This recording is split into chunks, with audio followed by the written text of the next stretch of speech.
budayanya itu nggak ada. Ya, berbeda dengan di Republik ini.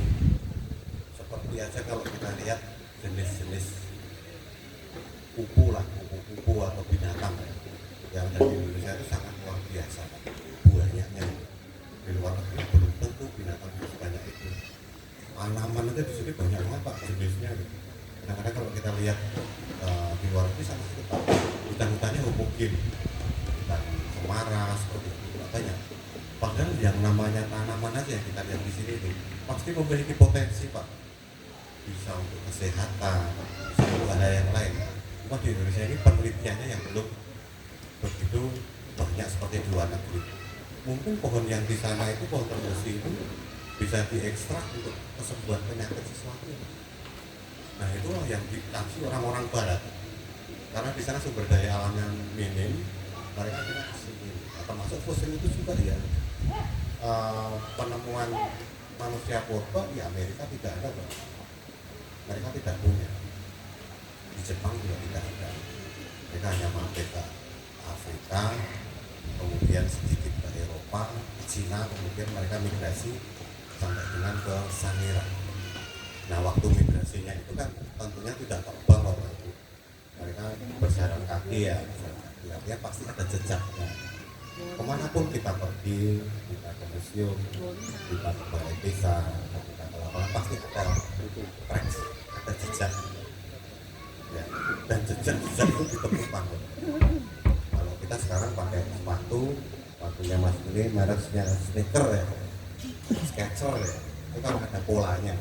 Ketika Mas Dian berjalan ke sana di pagi hari, misalnya tanah ini basah begitu, dan sorenya kelihatan mana jejak sepatu ini ukurannya 40.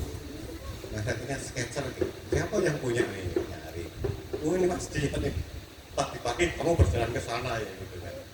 Itu 2 juta tahun yang lalu ditemukan jejak manusia purba itu. Satu di Laetoli, ada di Afrika di sana.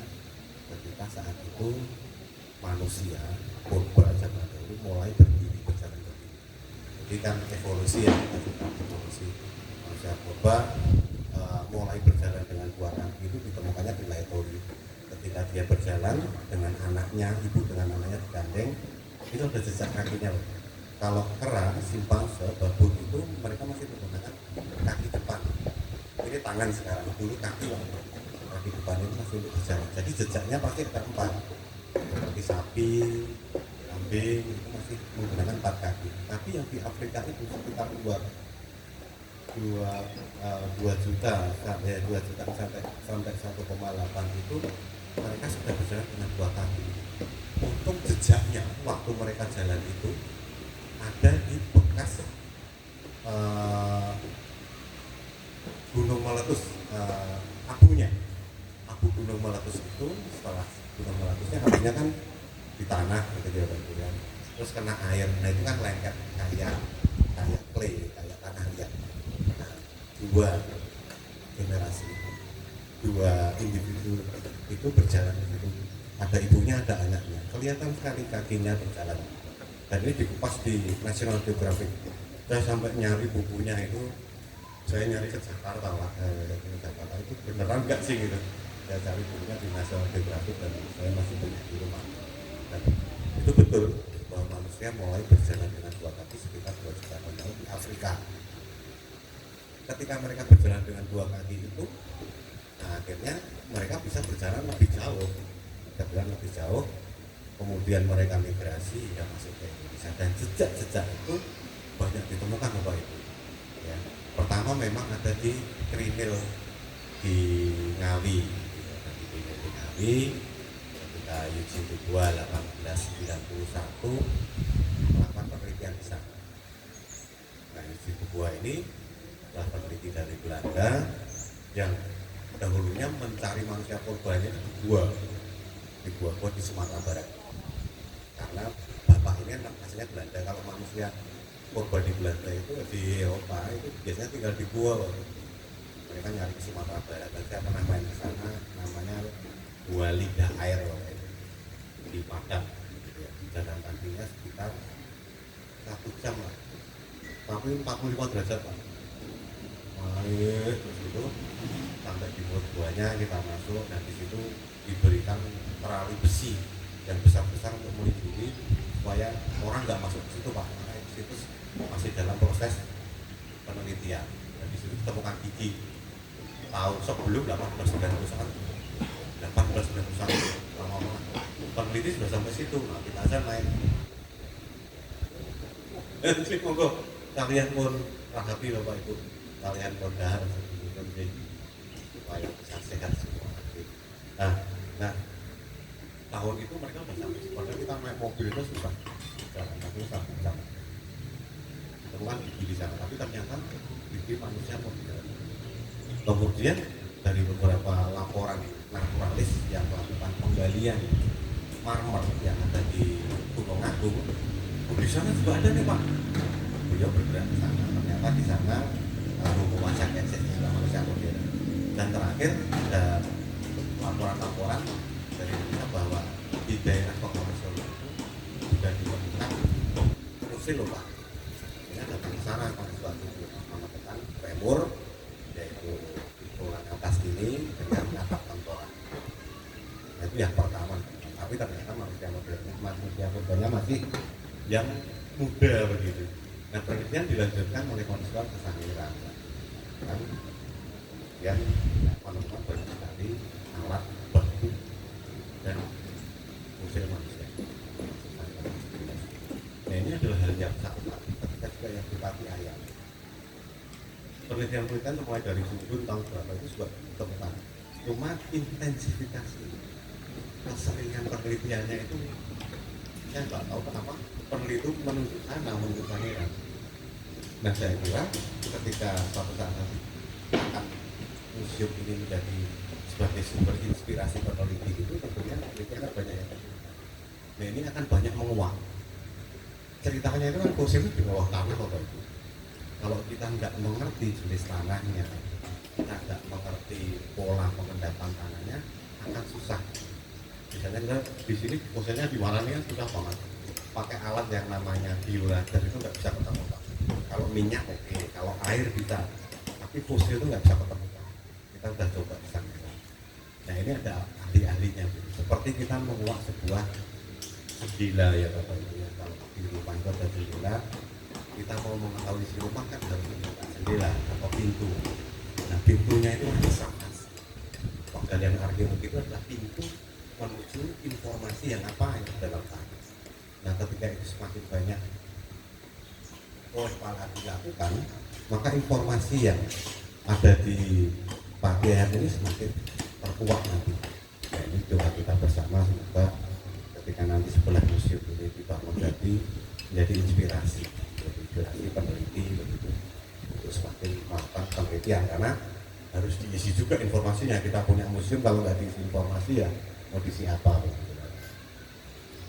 Nah hal ini sangat penting ketika sebuah penelitian sudah selesai dan masih melakukan mungkin ada lagi penelitian lanjutan, kemudian bagaimana setelah penelitian itu bisa diketahui banyak orang Bapak Ibu. Ya, ada peneliti nulis buku nih, nulis jurnal, nulis berita di website, bisa juga di koran, di majalah. Tapi ada hal yang menarik ketika informasi itu disajikan dalam museum, ya, itu artinya ketiga dimensi yang buku itu 2 dimensi Pak. Buka bolak-balik ini tulisan, kadang-kadang gambar. Kalau kita lihat gambarnya foto Mas Dian seperti ini Mbak, bentuknya kayak apa ya Mas Dian itu ya, kan nggak tahu. Tapi kalau di museum kan Pak, jadi bisa dari depan, bisa dari samping, bisa dari belakang. Ini sebenarnya inspirasi ini munculnya di Eropa waktu di zaman Yunani ya, sebelum Masehi itu. Tapi di Indonesia ada hal yang menarik ketika kita melihat Candi Borobudur. Tentunya mungkin 90% pernah ke sana ya, pernah ke Borobudur ya. Itu untuk apa sih sebenarnya mereka mendirikan seperti itu? Kecuali untuk sembahyang ya oleh umat Buddha. Ternyata mereka itu mau menyampaikan pesan. Kalau pesan itu ditulis dilontar saat itu atau ditulis di kertas saat ini bahkan awet, kalau tidak dirawat benar-benar tulisan itu akan cepat hilang. Bagaimana mereka menyampaikan pesan itu dipakaikan Pak di dalam batu Pak, dalam memang dua dimensi, tapi sebenarnya mereka itu mau bercerita bahwa ada sesuatu yang harus saya sampaikan pesan kepada generasi selanjutnya dari abad ke-8 dengan sekarang Bapak Ibu. Pesan itu masih ada Pak, tapi kalau mungkin zaman itu pesan-pesan itu dituliskan di lontar, mungkin juga kalau nggak ada ini kan hilang. Itu adalah local genius, kecerdasan. Sebenarnya kita sangat cerdas sekali sana. Bagaimana menyampaikan pesan, punya candi gitu kan. Nah, pola-pola penyampaian pesan itu di waktu salah satu itu sebagai museum. Koleksi yang tadi atau benda yang diperoleh oleh para ahli itu supaya bisa dinikmati oleh orang banyak tersampaikan, maka dirawat, disimpan dan dipamerkan. Nah, zaman dulu seperti Sanggar itu memamerkannya cuma taruh di atas meja Pak.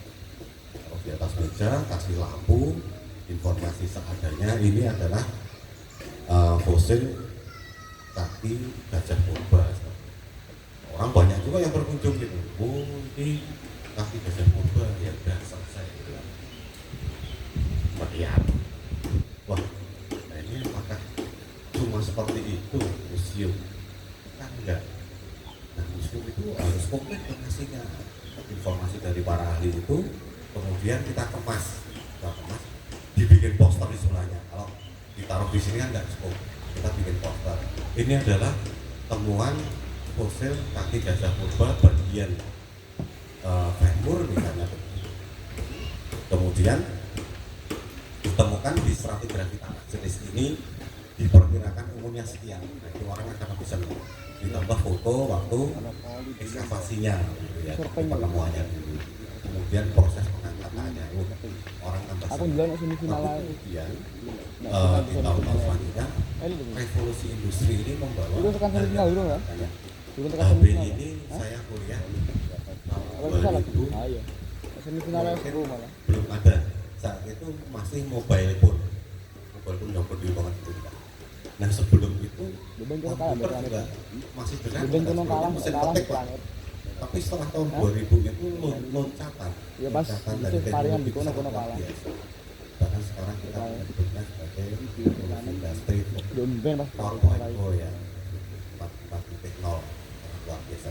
Tapi katanya ke depan itu 5.0-nya itu human Mas. Jadi balik lagi ke kita.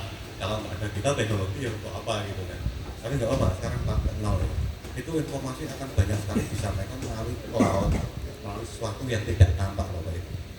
Seperti kita mau mengunduh ya dari Google, mengunduh sesuatu, kita klik alamat, nanti kan muncul seperti itu. Nah, ini yang kita gunakan juga di museum. Nantinya ada barcode di situ. Orang buka barcode, koleksinya bisa banyak, tapi dengan barcode begini orang tahu informasinya di dalamnya. Termasuk juga kita bikin film animasi. Jadi film itu juga akan memperkaya pengetahuan kita. Satu, kedua menghibur. Jadi orang lebih senang kalau masuk museum itu santai, apa yang dia diinginkan. Kalau dia punya gadget ya saya peroleh informasi lewat gadget bisa. Kalau saya nggak bisa menggunakan gadget, saya mendapatkan buku begini. Dan informasi itu harus kita kemas sesuai dengan keinginan pengunjungnya Bapak Ibu ya. Kalau zaman dulu museum itu wak-wakan, pokoknya berkoyong ini gue senang rakutan ya koyong ini gitu. Tapi sekarang enggak, di lembaga museum yang namanya teori baru New Museum itu artinya yang utama adalah pengunjungnya pengen apa sih sebenarnya. Nah, kepengen apa itu dimulai dari usia tingkat pendidikan SD sampai dengan ke yang lansia Bapak Ibu. Nah, SD itu senang apa sih? Nah, misalnya dikasih kata bahasa Latin, probosibe, bovibe, mereka nggak ngerti, akan susah. Saya ketemu Pak Rusian itu dokter paleo antropologi, jadi dia adalah mempelajari tentang fosil-fosil kehidupan manusia binatang di dunia. Itu paling susah Mas kalau menerangkan ke anak SD, karena ya pengetahuannya kan seperti itu. Kita menerangkan anak kecil, Duk, ini loh fosil itu apa Pak? Fosil itu adalah organisme Pak. Apa akan susah. Makanya museum itu harus mengerti apa kebutuhan mereka. Nah saat itu kita menciptakan buku komik, kita juga menciptakan narator atau tokoh virtual yang namanya Mas Homer. Homer itu Homo erectus. Jadi dia kartun yang menceritakan secara mudah kehidupan masa lalu untuk anak-anak. Bahasanya juga mudah. Kemudian nanti untuk yang tingkat SMP, tingkat SMA kan lain lagi. Dia bisa menggunakan gadget, maka bisa membuat game. Nah, mereka kan senang game ya, buat game bagaimana sih perburuan zaman dulu, bagaimana orang cara membuat alat bantu, bagaimana menyusun fosil supaya membentuk binatang purbanya seperti apa. Game-game itu akan menarik bagi mereka. Nah itu sudah kita ceritakan, termasuk nanti itu yang penelitian. Nah kita harapkan juga peneliti itu sudah datang ke museum Bapak Ibu. Karena kalau tidak ada peneliti ya akan selesai. Museum ya berhenti di situ gitu. Kalau ada peneliti akan ada hal baru pasti. Nah beberapa museum itu mengembangkan laboratorium. Nah, mungkin ke depan di Pak Yayam ini juga bisa mengembangkan laboratoriumnya karena pengunjung itu pasti ada yang peneliti juga Pak. Nah pengembangan laboratorium di sini penting karena mereka setelah melihat ke lapangan mereka akan ke laboratorium untuk uji apa yang didapatkan di sana. Nah ini juga perlu difasilitasi dan hal-hal yang lain yang banyak dari pengunjung itu harus dipelajari. Seperti ada yang nggak suka masuk museum, dia itu cuma jalan-jalan di sini, kadang-kadang lari pagi. It's not make sense, tidak masalah.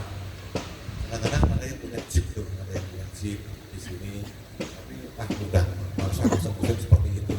Nah kenapa kita nggak bikin pameran atau perkumpulan komunitas jeep di sini? Kalau memang adalah hanya untuk main-main jeep juga tidak masalah. Jadi komunitas itu kita bangun, ini sesuai keinginan mereka. Jangan dipaksa dulu masuk museum. Kalau memang mereka belum berkebutuhan itu kan tidak apa-apa. Tapi kita punya modal yang sangat luar biasa, luas banget ya. Lapangan parkir luas banget. Bisa kita gunakan untuk komunitas motor antik, misalnya jeep. Bapak Ibu yang punya kuliner juga bisa di sini gitu. Jadi nanti orang punya lapangan teduh begitu, ada kuliner. Kalau di Sangiran itu dibikinlah desa wisata Bapak. Jadi kalau belanja itu menggunakan kereman itu tanah liat yang dibuat bulat-bulat begitu. Nah uangnya ditukarnya itu tukarnya Pak ini untuk transaksinya di sana. Ada juga yang dari batok kelapa yang dibikin bulat seperti uang zaman dulu. Nah ini 5.000 dikasih 3. Jadi nanti belanja di situ. Ada yang di bawah pohon terbesi, ada yang bawah ini makanan kuliner kasih. Bisa gorengan, bisa apa, tiap minggu aja. Nah itu nanti ketika banyak diinfokan juga museum bahwa di museum itu tiap hari Minggu pagi kita adalah healing misalnya. Healing yuk ke museum gitu, kata-kata hashtag. Kenapa sih harus healing ke sana? Karena kita punya halaman yang keren loh. Anda bisa lari-lari di sini, bisa sarapan pagi di sini, ada makanan banyak, souvenir juga ada, atraksi di sana juga ada. Nah, silakan nggak apa-apa. Nanti komunitas itu akan terkesan dulu di sini. Nah setelah itu mereka akan tahu ternyata ada museum ya. Kita tahu bahwa museum itu sangat penting bagi pendidikan anak-anak. Nah yang jalan-jalan di sini tentunya tidak hanya orang tua, mereka kadang-kadang bawa anak. Yuk masuk museum sebentar yuk mereka akan lihat. Nah disitulah kita mengenalkan museum. Jadi nggak bisa langsung kita paksakan bahwa ini museum, anak SD wajib datang. Nah, sudah selesai besok tahun depan anak SD yang nanti kelasnya datang enggak. Tapi bagaimana orang itu secara menyadari bahwa ini penting, museum itu adalah bagian dari zaman dulu, zaman Oba, Pak Presiden Soeharto tahun 80-an itu beliau mendirikan yang di Jakarta itu taman mini ya, taman mini itu apa Bapak Ibu? Mereka mendirikan sangat besar, hampir ratusan hektar. Di sana ada kereta jantungnya, ada kendaraan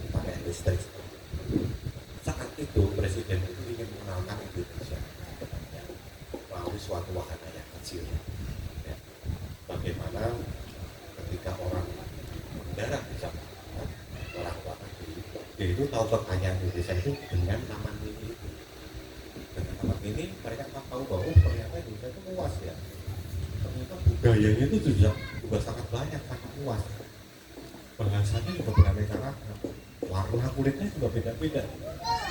Di timur ada Raja Ampat, ya, di Aceh mungkin ada Pulau Sabang, banyak banget. Dan di sana di taman ini dulunya langsung ada travel agent. Ketika turis ke sana, Anda pengen kemana sih? Anda pengen ke Bali Pak? Pesan tiket di situ. One way tiket bisa dan bisa langsung kemana apa yang dia mau. Jadi sebenarnya konsep-konsep seperti ini bisa diterapkan di museum Pati Ayam. Pati Ayam, museum modern suatu saat nanti menyediakan semua informasi. Tapi kalau kita pikir bahwa informasi itu ya terkait sama fosil, sama binatang purba, tapi enggak. Di dunia modern, Bapak bisa bayar listrik loh di museum Pati Ayam. Bapak bisa beli token pulsa loh di museum Pati Ayam. Bapak, Ibu bisa cek kesehatan loh di museum Pati Ayam. Itu museum modern. Jadi suatu hal apapun yang diinginkan oleh pemerintah bisa didapatkan di sini. Kenangin dek goyang tos. Nah, orang akan senang ke situ. Bagaimana seperti kalau kita lihat Menangin dek jangan itu ya. orang itu kalau Menangin di bisa. kota, pengennya Menangin ke mall. Di mall ya. apa aja loh. Mau makan film, mau apa, dan shopping. Wah, kenapa museum tidak seperti itu? Nah, yang ke depan ya akan kita kembangkan bahwa museum itu shopping menyelesaikan semua hal. Orang kembali lagi ke masyarakat ya. Selain tadi peran museum, nah ini peran masyarakat penting. Kalau di Sangiran sendiri itu di 59,20 km persegi, sebagian miliknya masyarakat. Museumnya ada di bawah tanah mereka, ada di Tegalan, ada di sawah, ada kadang-kadang di bawah rumah mereka. Dan suatu hari kami pernah menyelamatkan fosilnya ada di kuburan mereka. Berarti ketika sore ada laporan sekitar pukul 3, Pak, ketika kami menggali kuburan untuk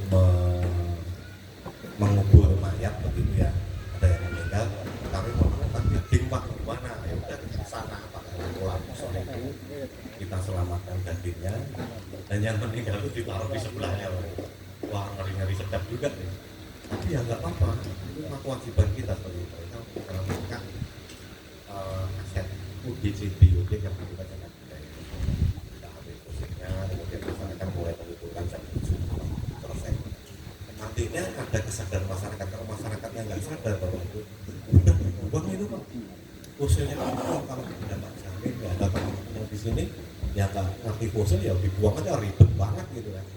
Tapi kan itu informasi, pesan sebenarnya yang disampaikan kita zaman dahulu itu kemudian kita edukasikan ke anak cucu.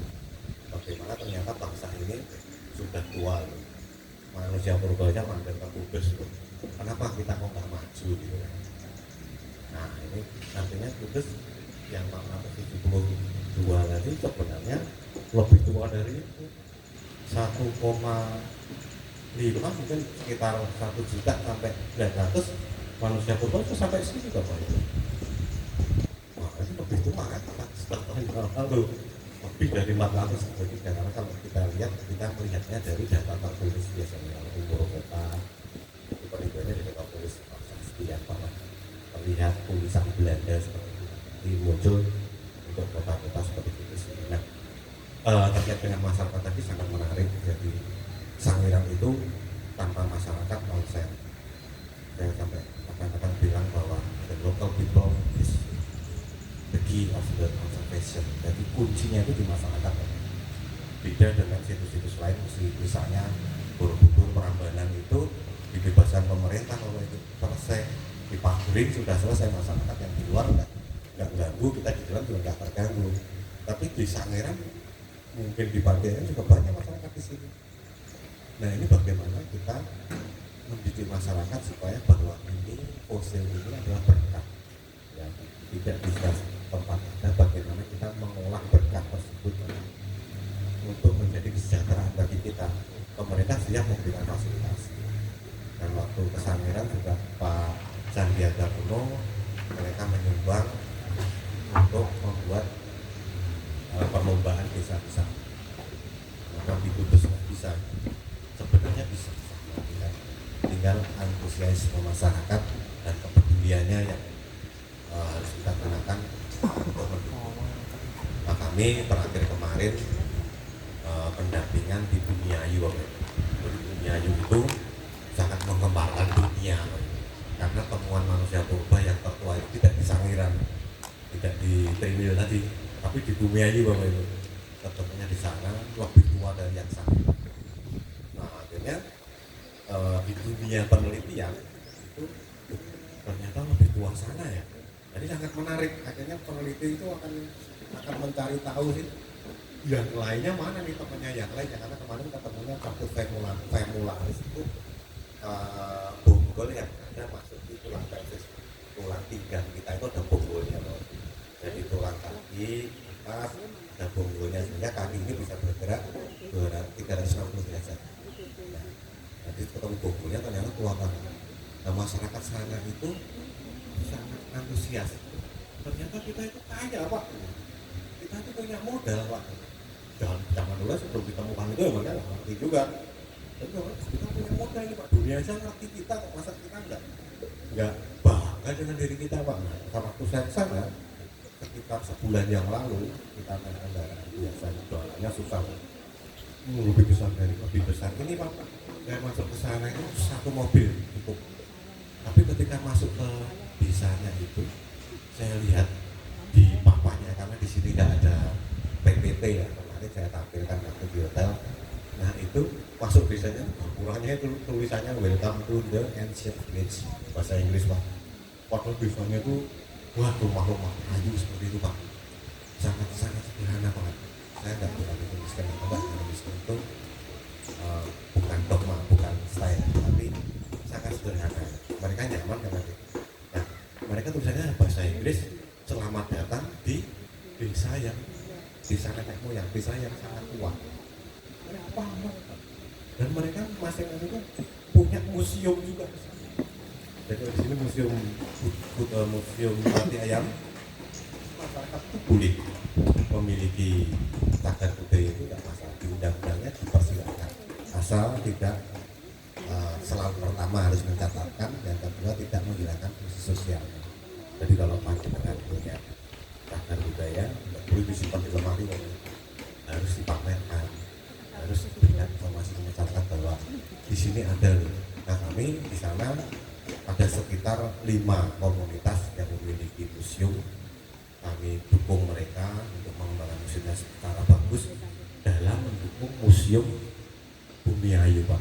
Jadi di sana baru dibikin juga museum yang besar, museum Bumiayu di sana, yang isinya nanti tidak hanya fosil, karena di situ sejarah tentang Bumiayunya hingga sekarang ya. Nah, fosil menjadi bagian kecil di situ. Nah, bagaimana mereka bisa hidup dengan museum yang kecil-kecil itu Pak? Karena kami punya pemikiran bahwa di Bali ya, di Bali itu ada desa, saya lupa namanya, dulu pernah survei ke sana. Di desa itu potensinya dia punya museum Bapak Ibu. Bangunannya lucu, bangunan museum ini semuanya dari bambu Bapak. Tidak ada yang namanya beton dan lain-lain, semuanya dari bambu diikat-ikat begitu, dan itu museum besar, bukan hanya semacam rumah panggung atau pos jaga, tapi sangat besar museum dari bambu. Itu menarik sekali bagi orang asing ya, bagaimana arsitekturnya, bagaimana sipilnya gitu kan, baru bangunannya, baru koleksinya. Nah, dari museum-museum yang ada di desa itu, mereka hidup dari museum itu Bapak Ibu. Dari kunjungan wisatawan ke situ, bagaimana mereka bisa mendapatkan atraksi, mendapatkan makan, bahkan mereka tinggal di homestay di sana berhari-hari, mereka bisa membajak sawah. Menarik loh, orang Jakarta itu sawah sudah sangat jarang. Mereka live in di sini dengan makanan tradisional, dibikinkan minuman herbal, kemudian mereka membajak sawah yang di situ, itu sangat menarik. Atau mereka mencari ikan di sungai, itu sangat menarik bagi mereka. Karena beberapa saudara kita, teman-teman kita yang di Jakarta belum tentu pernah membajak sawah kopi. Saya pernah punya teman Pengrawu Pak Yusron mendahului Pak siang di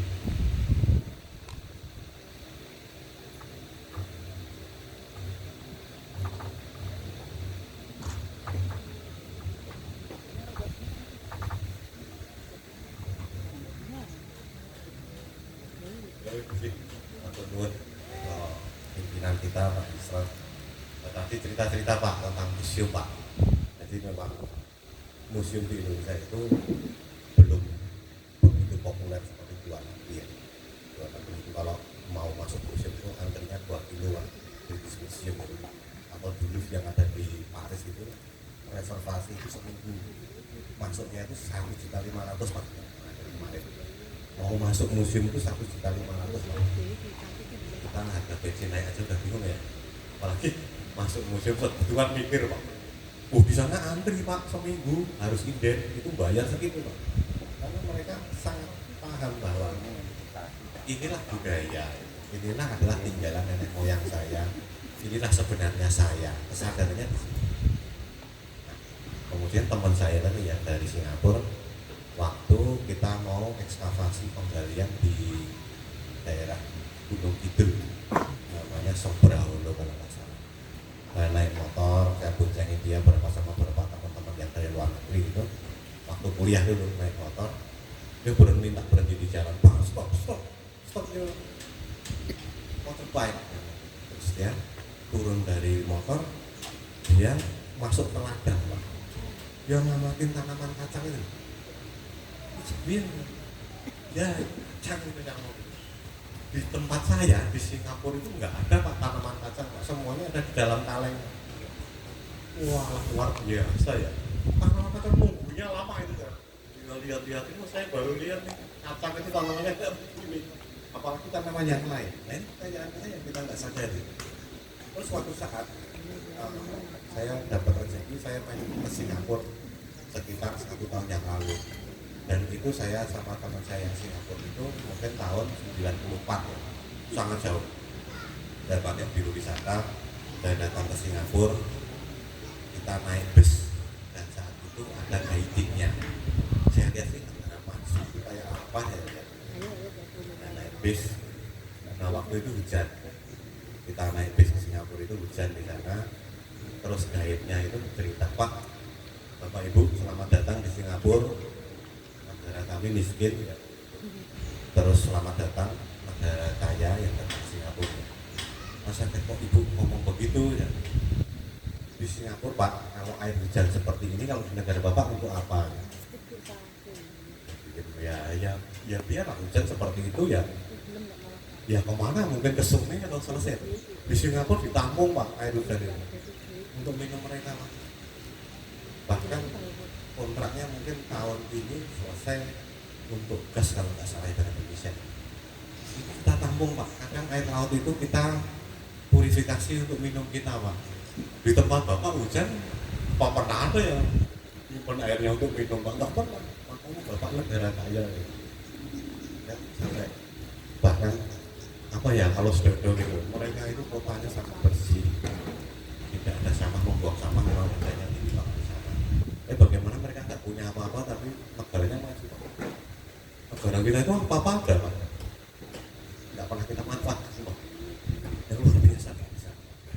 Sampai haru orang yang segini banyaknya minumnya air hujan gitu. Yang kita aja mau mandi mau apa, mau sumur mau bebas saja nggak masalah. Sumber daya alam di sana sangat ini yang menjadi sebenarnya kebanggaan kita, energi kita kita gunakan. Nah kembali lagi ke masyarakat di Bumi Ayu itu juga kami lakukan kajian beberapa hal yang intangible. Jadi begini loh, budaya itu hasil budaya itu ada 2. Satu undang-undang cagar budaya nomor 10 tahun 2011 ya. Itu yang semua tinggalan budaya yang berwujud Pak, yang bisa disentuh seperti ini misalnya gelas, seperti meja, benda bisa struktur, bisa kawasan, bisa situs, bisa benda itu ya. Dan satu undang-undang yang baru itu muncul nomor 5 tahun 2017 tentang kemajuan kebudayaan Bapak Ibu. Di situ negara memiliki kewajiban untuk melindungi semua benda yang intangible, semua tinggalan yang intangible, yang tidak kelihatan Bapak Ibu. Contohnya apa?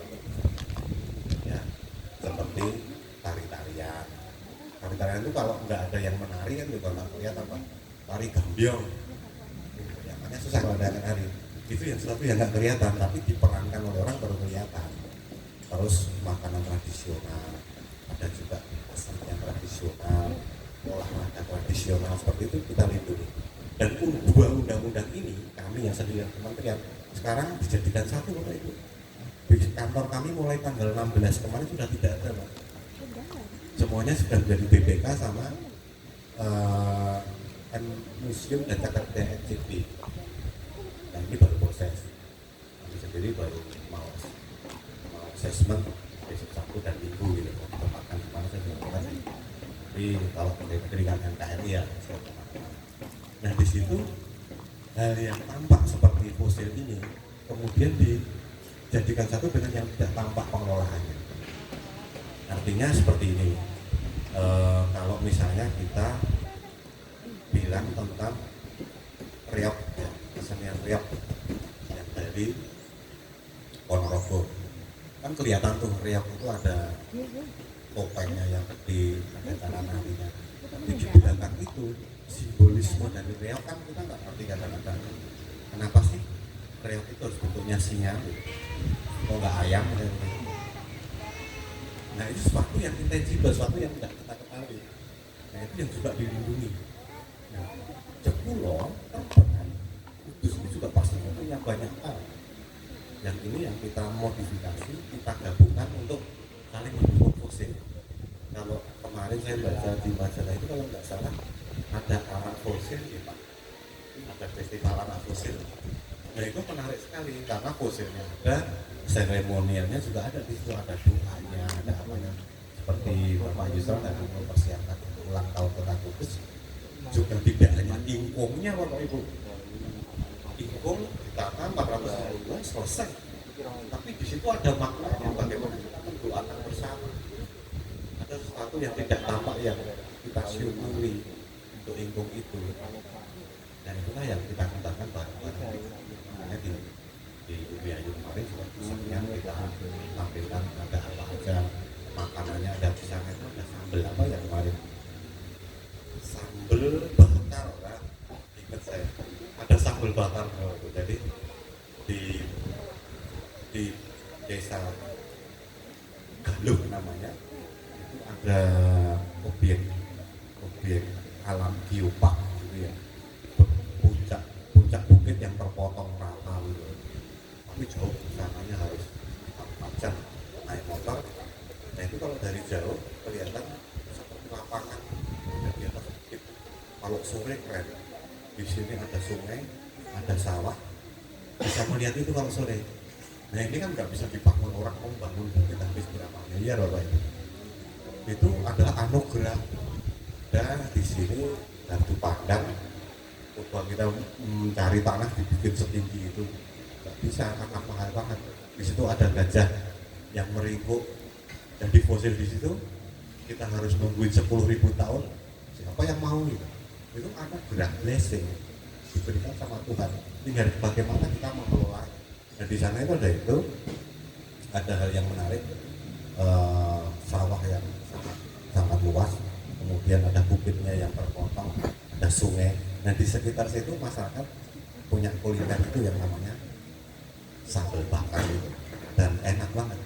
Kita makan di situ sambil melihat suasana itu akan berbeda ketika sambal itu yang sama kita bawa ke terminal Kudus. Panas, ada bis di situ, winawiri, banyak knalpot, banyak polusi. Kita makan sambalnya itu sama Bapak Ibu. Sambalnya kita bawa deh ke situ.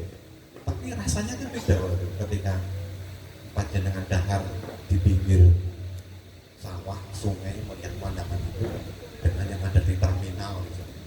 Yang begitu hiruk pikuk, begitu banyak polusi, begitu banyak bis-bis lalu lalang, rasanya kan beda. Ada sambalnya sama, harganya juga sama. Kita beli harganya 500, dibawa ke sana teman situ. Maka bagaimana kita bisa mengelola anugerah yang ada di sini, anugerah alam.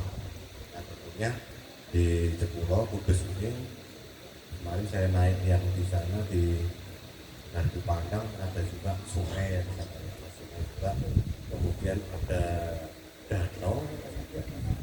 Bagaimana masyarakat bisa mengembangkan gratis Pak itu dari yang Tuhan Pak.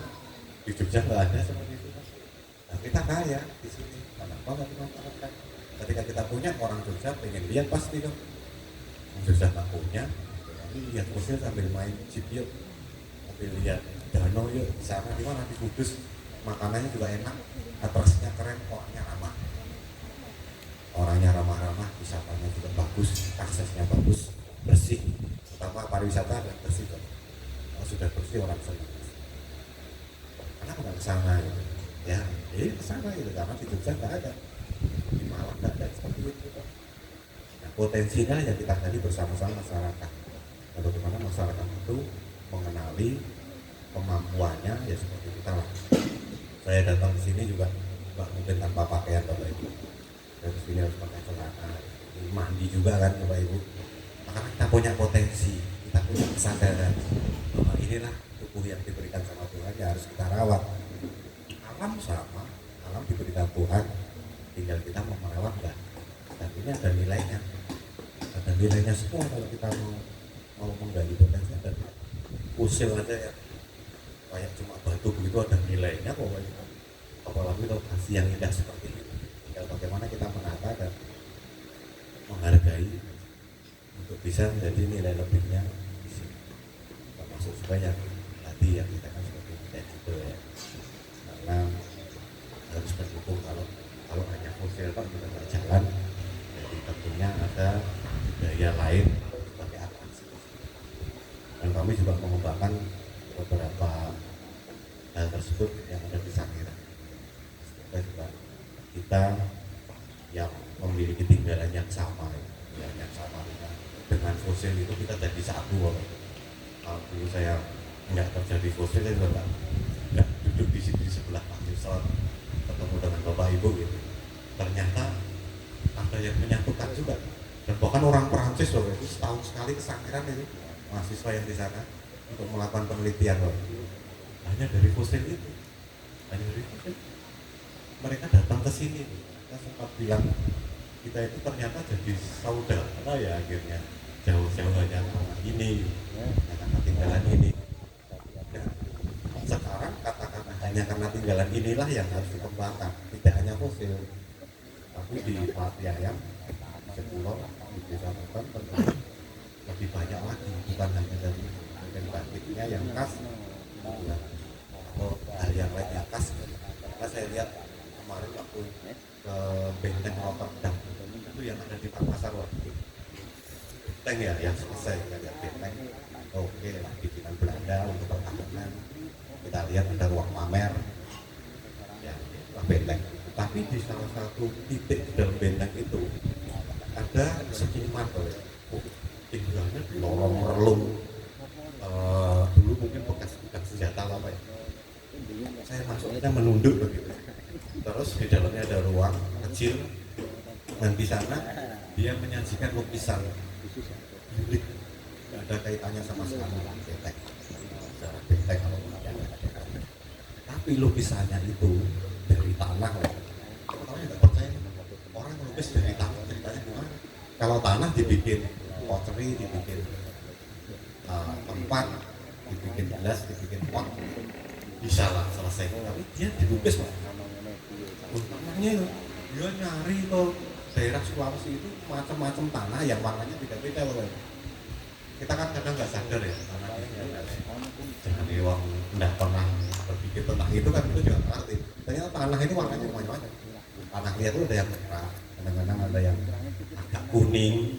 Di sini mungkin pasir ya agak berbeda. Dia ngumpulin tanah, diwarnakan, disesuaikan warnanya, ada yang gelap, yang hitam. Nah itu untuk melukis loh. Dia melukis macam-macam, melukis benteng juga ya, melukis pemandangan pakai tanah itu loh. Cuma saya waktu mau beli saat itu tersedianya bagaimana pesawat ya, saya juga bikinnya, karena kalau dilipat mungkin patah ya, tanah. Itu hal yang menarik ada di dalam benteng Rotterdam itu, suatu yang tidak ada kaitannya tapi menarik. Dan seniman juga banyak yang ke situ belajar sama dia, karena dia mungkin di Indonesia mungkin hanya paknya itu, saya belum pernah lihat orang pelukis pakai tanah. Kalau kanvasnya oke, macam-macam, tapi bahannya biasanya orang Rembrandt, kuas apa, cat minyak seperti cat air atau melukis pakai getah seperti itu ada juga di saudara-saudara kita yang di Kalimantan, di Bali, dan mereka pakai getah ya. Tapi dengan aneh kan aneh. Nah, bagaimana kita bisa juga menyediakan atraksi yang aneh di sini, satu yang beda gitu. Misalnya ada seniman apa di sini, kita kasih ruangan di sini kecil gitu. Itu yang menarik. Itu adalah harapan pengunjung sebenarnya. Bagaimana orang datang ke Sangiran sekali dua kali, besok ditanyain sama temannya, kamu main ke sana lagi apa yang dilihat gitu. Isinya sama kan? Ya sama sih Pak. Orang akan males lagi. Borobudur juga ke sana ngapain? Lihat batu doang. Terus ngapain gitu? Tapi Borobudur kan punya wilayah yang besar. Bisa main ke taman, bisa ke museum juga di sana. Atraksinya juga banyak. Yang namanya Balakondes ya. Badan untuk konservasi desa itu dia tiap desa disupport pemerintah bikin wisata rakyat desa itu keren Pak, keren. Dan mereka bisa hidup dengan wisata yang sekitar 4 juta di Borobudur. Mereka bisa disediakan kendaraan, bisa masuk desa, bisa ada atraksi di sana sampai ke Menoreh. Di Menoreh itu saya ke sana banyak kebun teh. Dan bagaimana mereka menggunakan teh itu juga untuk wisata. Dan kami kemarin pendampingan, kebetulan istri dosen dan dia mengembangkan teh itu kan diambilnya yang atas Pak. Teh itu ada beberapa tingkatan yang kembangkan juga ya. Diambil yang atas paling mahal, belakang seperti murah. Dan yang murah-murah itu nanti tidak untuk campuran, tapi bagaimana itu dikemas, dibikin ceriping Pak. Oh, makanan dari daun teh. Bisa juga, nah, ini kreativitas ya, kreativitas. Wah itu masuk ke desanya itu juga kampung-kampungan deh. Satu mobil hanya bisa masuk ke pelosok beneran, tapi sangat efektif desanya. Kita bisa melihat Borobudur hanya kecil seperti kelereng begitu jauh di sana, di puncak bukit jurang begitu, dan desanya juga kasih. Dan ya itulah potensi bagaimana masyarakat yang ada di sini mampu mengembangkan. Kita harus mempelajari, harus observasi apa sih kekayaan kita. Oh, potensi ini bisa dikembangkan di tempat lain yang ada. Itulah salah satu contoh bagaimana museum dan masyarakat itu harus bekerja bareng dengan pengunjungnya. Bagaimana kalau tempat kami itu ada yang guide lokal Pak. Dulu kami bidik itu sangat susah ya. Karena di Sangiran itu masyarakat yang muda itu banyak yang ke kota, mereka bekerja di kota. Karena kalau di Sangiran sendiri kan mereka pertanian dan ada yang sekolah, mereka akhirnya bekerja di Solo, bekerja di Boyolali, mereka pulang lagi, bekerja lagi. Nah kami mencari guide lokal itu susah, padahal kebutuhan guide di sana tinggi. Untuk guide yang dari Pemda itu hanya 3 orang, kalau tamunya 1.000 dan selesai. Nah kami mendidik masyarakat menjadi guide lokal. Kami kumpulkan, kami kasih tahu Isron, Pak Jamin bisa mendidik orang bagaimana menjadi guide. Guide itu ada 2 Pak. Mereka yang bekerja di museum, mereka yang berkeliling di museum, dan mereka bisa mengajak ke lokasi. Misalnya di sini bisa diajak ke Gardu Padang seperti itu. Kalau di sana kan ada air asin, ada beberapa desa penghasil batik, ada juga batok di sana, ada beberapa kuliner. Itu bisa mengajak mereka mau naik apa, jalan kaki atau kendaraan dan misalnya. Jadi tanpa guide lokal itu akan sangat susah, dan guide lokal ini yang benar-benar kami wanti-wanti ya, artinya kami kasih perhatian supaya ketika nanti dengan pengunjung itu harus sabar. Pengunjung itu macam-macam, orang-orang suaranya tinggi, ada yang mungkin dari daerah mana capek sampai situ, capek masuk. Panjenengan yang guide lokal itu ataupun teman-teman yang jalan di Indonesia harus stay cool, calm down, cooling down, harus tetap santai. Menghadapi seperti itu. Maaf, teman-teman udah nanti aja ke museumnya, lapar nih gitu. Dan juga kami dari jauh ke situ udah lapar loh. Bapak, kami punya bermacam-macam kuliner di sini. Suka yang apa?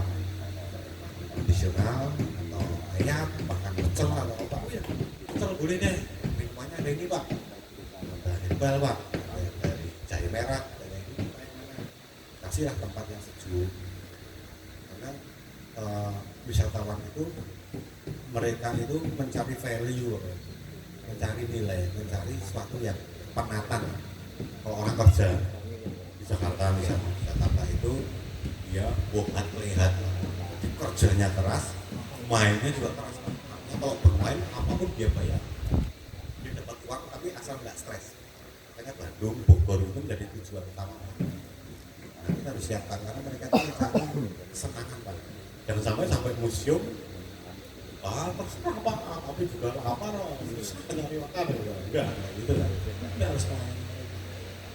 Nah itu kesenangan, nah dari kesenangan kalau mereka puas, mereka pasti akan cerita ke teman-temannya bahwa di Bagian enak loh, bisa jalan-jalan ke museum, banyak kuliner juga, pemandangannya bagus, dan kamu harus nyicipin nih naik jeep ke sana, menarik itu. Seperti di Kemuning dulu juga di Tawangmangu itu jumlahnya jelek banget, tatanan batu yang ditata itu orang wisatawan dan kagetnya bisa kesleo gitu. Tapi bagaimana masyarakat itu menggarap potensinya berbeda dengan cara yang berbeda. Harus dong jalan itu di aspal harus pakai teknik supaya wisatawan bisa masuk ke situ. Dengan jalan yang unik itu, mereka menggunakan jeep. Nah atraksi jeep ini juga menarik. Kecuali di Kemuning, kalau di Jogja kami di Merapi. Di Merapi juga gitu.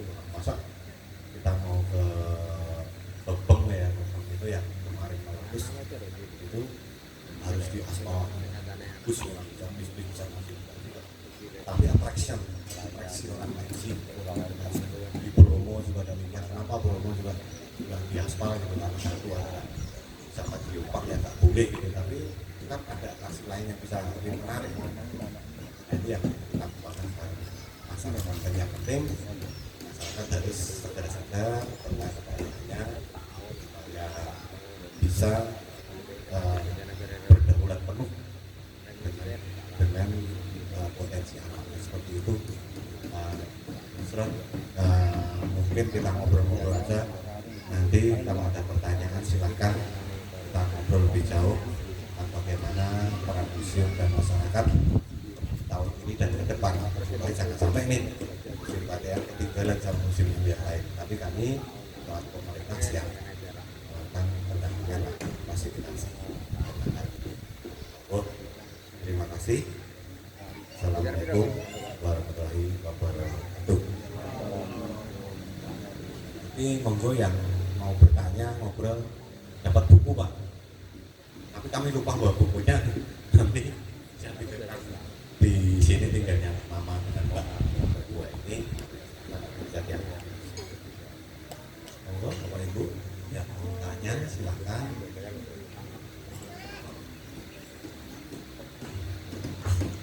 Gak usah malu-malu Pak Papa. Ngobrol. Museum Pak. Saya museum itu pengen yang seperti ini loh Pak. Kenapa nggak praktis seperti ini Pak? Karena museum itu nggak boleh sama Bapak Ibu ya. Kalau ada yang sama terus orang ke situ juga ke sini sama isinya. Museum harus berbeda Pak. Seperti kalau kita tahu Indomaret dan maaf ya, Indomaret nyebut merek ya, Indomaret dan Alfamart itu bisa bertumbuh Pak. Sebenarnya sama Pak. Pokoknya juga mirip, kalau malam terang 24 jam apa itu Pak, tapi bertahan juga ya, karena mereka menggunakan sistem market ya, market dia sebelum mendirikan itu apa gerenya dia survei ada yang dibutuhkan apa sih. Kalau ada yang tanya silakan. Silakan untuk Bapak Ibu dan tamu undangan yang ingin bertanya.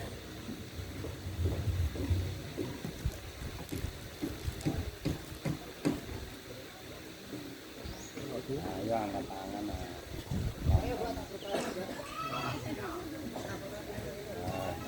Diwarai Pak Lurah.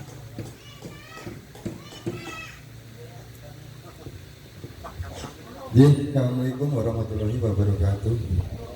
Yang saya hormati Pak Kepala UPT Museum Rabat, dan yang saya hormati saudara kami Mas Dodi dari PT Sangira, dan Bapak Ibu hadirin yang nggak bisa saya sebut satu persatu. Jadi pertama, saya selaku Kepala Desa Terban, besar harapan kami karena Terban per tanggal 2 Juli 2020 sudah ditetapkan menjadi SK Desa Wisata Berkembang. Dan desa wisata berkembang di Kabupaten Kudus itu baru ada 5 desa, yang lainnya desa wisata rintisan. Dengan banyaknya potensi wisata di desa Terban, ya saya memaklumi karena saya terlahir akhir tahun 2019 kerana sipil, terus bulan Maret April itu pandemi.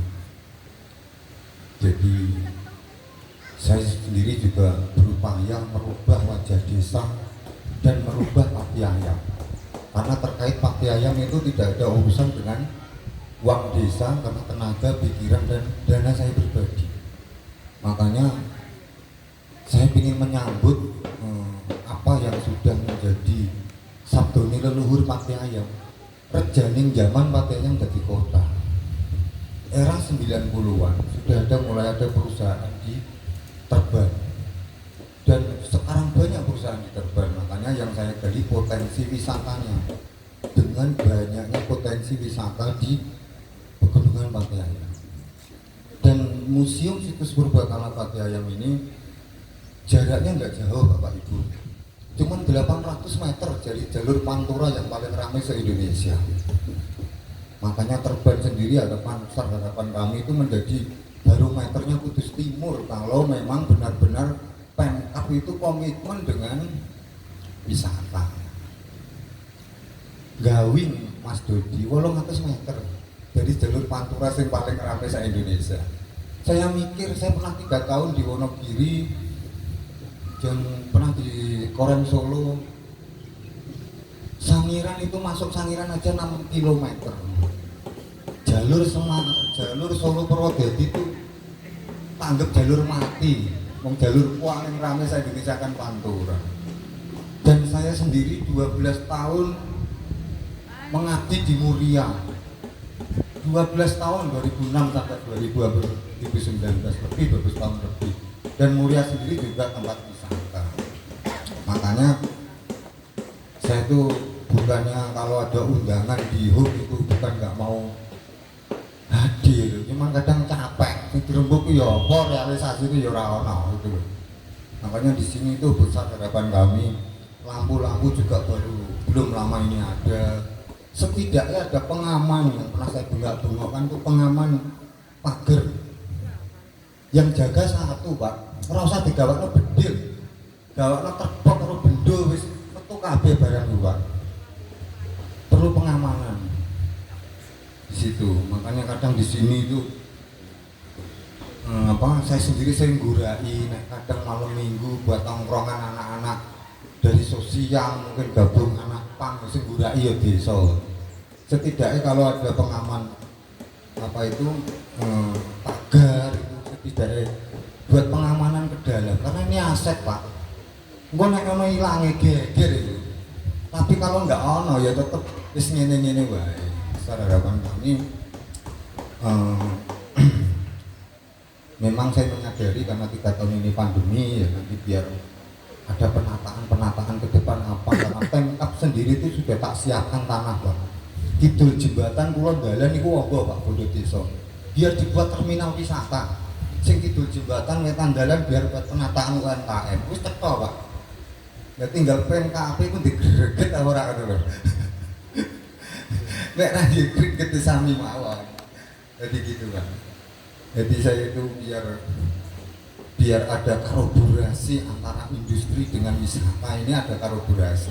Endingnya itu nanti ke depan untuk biar tumbuh UMKM baru di desa kami, desa Terban, terutama menjembatani ibu-ibu yang nggak punya pekerjaan, termasuk remaja-remaja yang punya kreativitas apalah. Nanti biar muncul ide-ide kreativitasnya, karena di sini banyak potensi-potensi. Makanya mungkin pertengahan bulan Oktober ini nanti saya mendatangkan saya minta TMMD di Terban, nanti saya suguhkan potensi desa Terban bonsai, potensi desa Terban, dan bonsainya luar biasa, kelasnya nanti juga luar biasa, setidaknya biar muncul itu, karena bonsai di desa Terban juga potensinya luar biasa. Jadi kamu tak kolaborasi dengan kita tonjolkan potensi desa, karena jelas nanti Musbika hadir, dan mungkin insya Allah bulan November nanti ada program penanaman dari jarum di Pati Ayam dengan penanaman pohon buah. Memang solusinya pohon buah. Jadi yang diminta pesantren penggarap itu tiga item pohon buah, apokat aligator, mangga VOJ dan pete. Sekitar nanti yang dipetak rencana 350 hektar. Jadi ke depan nanti buat jadi edukasi agrowisata di Pati Ayam. Dan mungkin bulan November nanti sudah pelaksanaan, karena ini baru proses penyemplongan lahan, dan insya Allah yang hadir Bapak Pangdam sendiri. Nanti tak ramekno juga, karena pengelola ATH yang di Pati Ayam itu nggak ada gregete petang tahun ini. Terus sing kena awu anget mesti desa. Apalagi kalau sudah musim begini, sudah mulai panen jagung yang kedua, petani sudah mau menyiapkan nanti yang mau ditanam yang akan datang yang musim hujan. Memang ketok coklat kabeh, Pak. Gundul, ketok hijau diparani ya ditebok. Pun bisa. Nah, di situ jarum tahun ini masuk, tetap sambut, karena siapa lagi? Karena saya nggak ingin setiap di event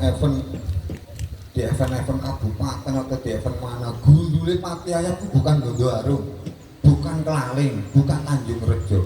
Sing ketiban Sambur mesti Terban. Jadi seolah-olah Pati Ayam sing duwe itu Terban. Sedangkan Pati Pegunungan Pati Ayam itu Dondoarum punya, Kelaling punya, Tanjung Rejo punya. Tapi sing sering ketiban Sambur Terban. Tahunya Pati Ayam ya Terban. Karena puncaknya Pati Ayam di Terban. Jadi dengan adanya forum-forum sosialisasi nanti bisa ya setidaknya nyambung terus nyekruk, ada eksak. Harapan saya gitu, eksak. Nek ora satset alah wis ngene iki wae. Makatene saking kawula pilihan tentu teratur kula yang mboten kesempatan manah panjenengan sedaya nyunaken samudra panap sami secara datang kami kita saling mengisi, saling menyupport untuk museum situs Purbakala Pati Ayam. Saya kiri wabillahi taufik wal hidayah. Wassalamualaikum warahmatullahi wabarakatuh.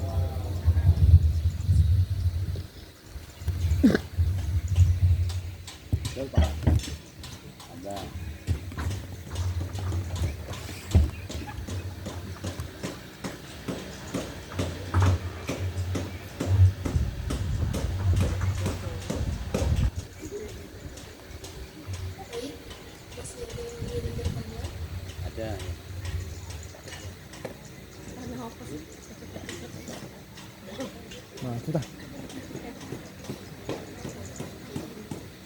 Assalamualaikum warahmatullahi wabarakatuh.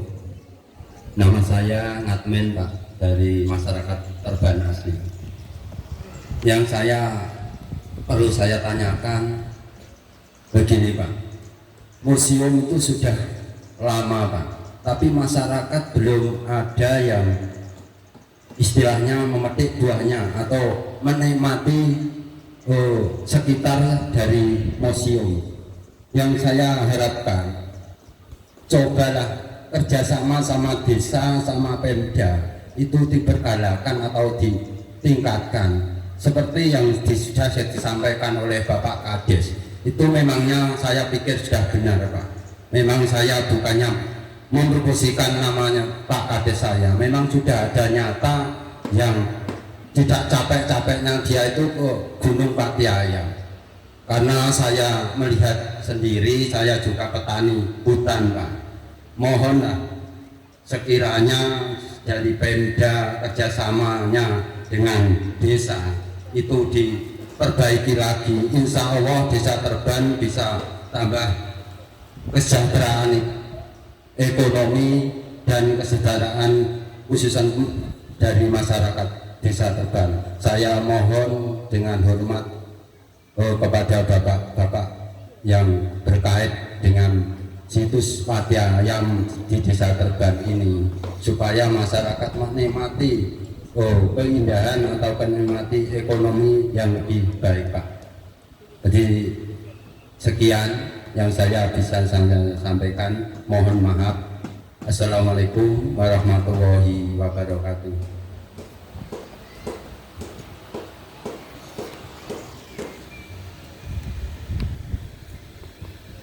Langsung pulau enggak ada masukan nanti bisa ya Pak, pengalaman menikah Pak J, berbagi pengalaman di Sangiran, matur nuwun sangat, pikiran pun sangat mantap. Ini di awal itu sudah sapi Pak, di masyarakat di sana kan rata-rata memang petani dan peladang dan sebagian juga ke kota Pak. Nah ini kemudian mereka itu mulai berpikir setelah Sangiran itu setahun menikah ada 500.000 Pak pengunjungnya Pak, masuk ke Sangiran, ke museum, buang sampah, akhirnya kadang-kadang bawa makanan sendiri pakai dus Pak, buang sampah di situ pulang. Wah gitu terus Pak, nah, terus ngopo ini gitu kan. Dan 500 orang itu kan jauh loh. Sangiran itu kalau dari Solo Bapak pernah tadi mengatakan jalan mati dulu Pak. Jadi ya sepi gitu, dari Solo sekitar 15-17 kilo sampai ke situ nggak ada objek lain Pak. Mereka pulang lagi ke Solo. Beda dengan Borobudur. Kalau Borobudur ke Semarang, ajeng tindak Jogja, mampir Borobudur sampai Jogja dan ke Semarang mampir sampai. Tapi wah itu sepi deh. Apakah akan seperti ini? Padahal di undang-undangnya itu yang namanya pemerintah melalui pengelolaan cagar budaya itu harus memperhatikan kesejahteraan masyarakat. Kesejahteraan memang macam-macam, ada yang ekonomi, ada yang pendidikan, begitu Pak. Jadi tidak harus sejahtera itu subjek kabeh duwe Alphard gitu juga enggak. Punya Fortuner semua enggak. Tapi orang pandai, orang yang hidupi diri sendiri di sana itu termasuk sejahtera. Nah, akhirnya masyarakat yang dengan melihat potensi sebegitu besarnya orang wirawiri 500.000 orang itu terus apa? Apakah cuma jualan aqua? Apakah cuma jualan pecel selesai? Nah ini yang kita harapkan. Sama mungkin seperti Pak Suparno juga dengan adanya museum ini terus kita ini harus mendukung apa gitu. Nah ini yang nanti dikomunikasikan, dikerja barengkan dengan pihak dinas Pak. Pihak dinas ide-ide apa yang bisa dikerjasamakan untuk saling mendukung sebenarnya Pak. Tapi proses Pak. Terus saya di sana 2008 Pak, baru sekitar 2014 diselesaikan museum. Ya sekitar setelah 2019-an lah Pak, baru masyarakat itu baru mulai muncul gregetnya. Tapi kalau di hari ini itu sudah mulai ada Bapak menikah, wah sangat matur, sangat sudah ada gregetnya gitu. Dan mungkin belakang setahun yang lalu sudah mulai kan sebelah ini dibikin atraksi yang mendukung sebenarnya. Ini tinggal kolaborasi, koordinasi dan komunikasi yang kita mau Pak. Kami sendiri yang dari kementerian itu tidak punya apa-apa di sana Pak. Tanahnya itu milik provinsi sama Pemdal. Jadi kalau mereka di Bulog ini musimnya tak kukuti, tak ambil kantor dewe gitu ya, saya pulang ke Jakarta lah. Tapi ini penting gitu ketika kami pusat bisa membiayai, terus pemerintah daerah punya tanah, pemerintah provinsi juga punya tanah, kita kolaborasi lah. Kita kerja bareng bagaimana nanti ketika dapat tiket kita sharing, dibagi berapa persen untuk Pemda, berapa persen untuk kami, dan kami langsung kas negara. Nah ini yang menjadi penting, adanya komunikasi yang kemudian menjadi kolaborasi. Bisa Pak, saya percaya Pak. Dan sekarang sudah dengan adanya subterminal di tempat kami sudah mulai Pak. Tapi Pak Suparno mengaturkan melalui dari teknologi dengan subterminal itu masyarakat menyediakan kendaraan Pak bagi mereka menuju ke museum. Nah kendaraannya mungkin kalau nanti mungkin yang unik, jangan seperti biasanya misalnya pakai pedati atau apa gitu kan, dekat banget dari sini. Jadi kendaraan yang unik itu mereka akan punya attraction. Tapi yang saya ceritakan kancik gitu itu kan attraction. Bagaimana mereka bisa beratraksi dengan kendaraan lokal di sini. Mungkin itu Pak. jangan khawatir Pak, kalau kami siap mendampingi, tinggal wakdalipun ini kan juga kita mesti ada anggaran, ada macam-macam kebijakan sih. Nah, ini yang sabar tapi tetap berjalan Pak. Lalu Bapak melalui badai ngaturankan Pak Islam.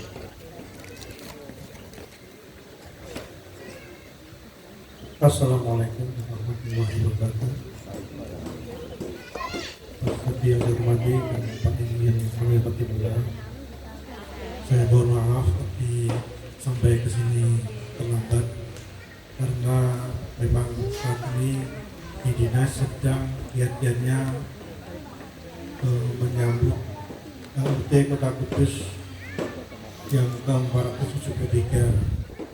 Tadi acara yang pertama itu pagi tadi memang di Tajuk Menara, kemudian dilanjutkan dengan gladi untuk apel besok. Dan untuk Bapak dan Ibu semuanya nanti malam, monggo bisa semboyong rame-rame datang ke alun-alun Simpang 7. Yang pertama di sana nanti ada syukuran, nanti disediakan 473 info yang disediakan untuk bisa dinikmati bagi masyarakat Kota Kudus. Dan insya Allah nanti malam ada hiburannya barongsai di alun-alun Simpang 7. Monggo. Kemudian hari Jumatnya habis maghrib akan diadakan fashion art.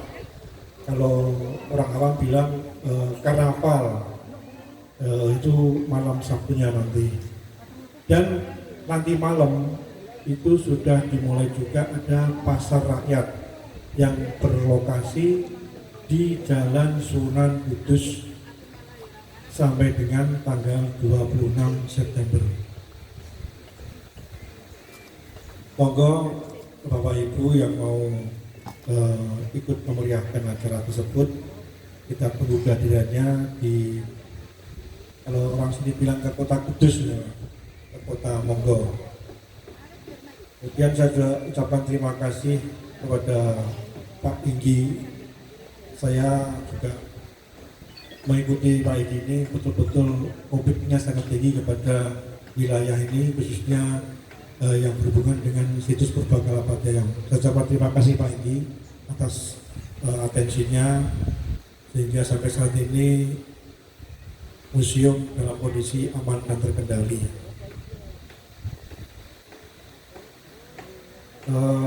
Saya di sini atau yang menangani museum ini dimulai tahun 2020 dan kebetulan saat itu adalah saat pandemi, sehingga semua anggaran yang disediakan oleh APBD semua mengarah ke, atau sebagian besar mengarah ke penanganan COVID-19, dan sampai saat ini juga masih kategori pandemi. Monggo Bapak dan Ibu juga tetap berhati-hati meskipun saat ini sudah ada kelonggaran, sehingga apa yang menjadi program dari Museum Situs Purbakala Pati Ayam yang ada di DID-nya, mungkin ini sudah terlihat ya.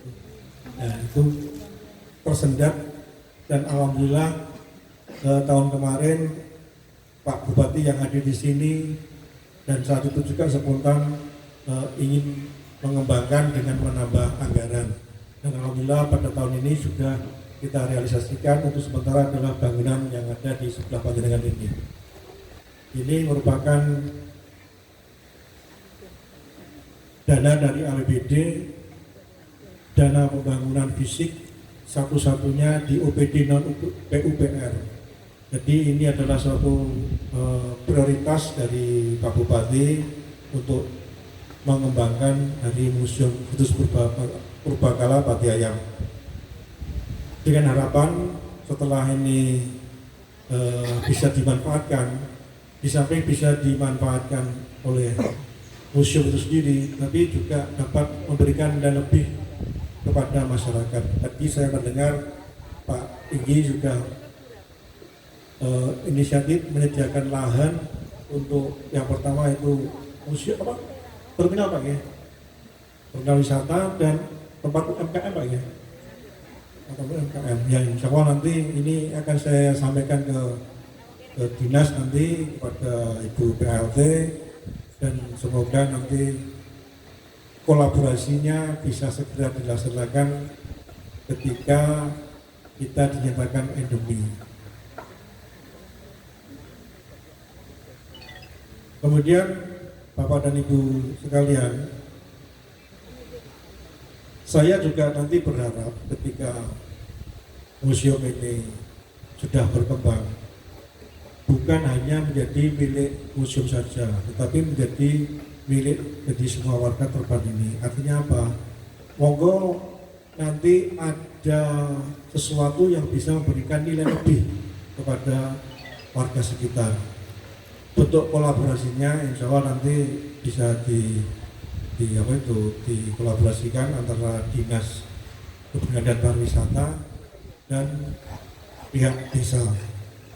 Dan yang menjadi kendala saya saat ini adalah karena untuk pengelola situs Purbakala Pati Ayam itu ada di bidang kebudayaan, sedangkan saya hanya mengelola museumnya. Ini Pak Inggi yang menjadi kendala saya. Sehingga di sini ada dua jalur. Kemarin sudah saya berusaha mendorong untuk dijadikan satu. Artinya nanti apa namanya itu monggo nanti dari bidang bagian organisasi di kabupaten sana yang merumuskan bahwa yang mengelola situs Purbakala Pati Ayam dan Museum Purbakala Pati Ayam ini menjadi satu. Sehingga apa? Birokrasinya lebih pendek pertama, kedua aksinya akan lebih terlihat. Karena saat ini saya tidak bisa ketika Pak Indri berbicara situs Purbakala Pati Ayam yang di atas, saya tidak bisa menjawab. Karena apa? Saya harus mengkoordinasikan dengan bidang kebudayaan. Jadi itulah yang menjadi kendala saya. Yang untuk museum ini saya tetap nanti berharap akan memberikan nilai lebih bagi masyarakat sekitar Terban atau sekitar museum ini. Nah, dalam bentuknya tadi ketika Pak Igi sudah menyediakan lahan untuk terminal wisata dan untuk menata UMKM, untuk UMKM-nya nanti berarti Dinas Perdagangan Pak itu. Ya, Pak. Karena untuk UMKM itu yang mengelola Dinas Perdagangan yang UMKM, dan nanti yang terminal wisatanya coba nanti kita komunikasikan dengan Ibu PLT. Jadi begitu, saya kira seperti itu. Sekali saya mohon maaf kalau tadi saya terlambat karena kondisinya tadi saya tinggal yang di Pendopo, karena ketika tadi di pertengahan perjalanan saya kira sudah mencukupi orangnya, kemudian saya menyempatkan ke Terban sini, namun tetap terlambat. Saya mohon maaf Mas Dodi karena situasinya seperti itu. Saya kira itu. Wassalamualaikum warahmatullahi wabarakatuh.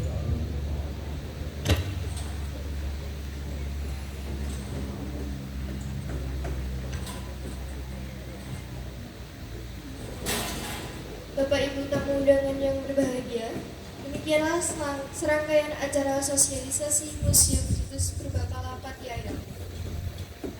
Setelah acara ditutup, diperkenankan untuk Ibu Bapak tamu undangan kembali ke meja registrasi untuk mengambil souvenir kegiatan. Semoga dengan adanya acara sosialisasi Museum Situs Purbakala Pati Ayam diharapkan bisa untuk menjadi bahan bagi stakeholder untuk ikut mengembangkan dan mempromosikan Museum Situs Purbakala Pati Ayam. Dan saya, Natania Malinda Ganda, pamit undur diri. Terima kasih atas perhatian Anda. Akhir kata, selamat siang dan salam sejahtera bagi kita semua. Salam museum di hati.